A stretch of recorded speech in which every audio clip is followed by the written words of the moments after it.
Hello mga minahal kong kaibigan, followers. Good evening, sana nasa magandang kalagayan kayo. Nandito naman ako, mangungulit sa inyo. Magdasal tayo ha. Maraming salamat.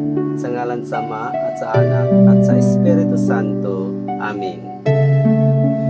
Ama namin makapangyarihan sa lahat, huwag mo kaming pababayaan sa araw at gabi, sa mga oras at mga minuto, dahil sa aming hanap buhay, ang mga gawain namin sa bawat isa, hindi namin alam kung kakayanin ba namin.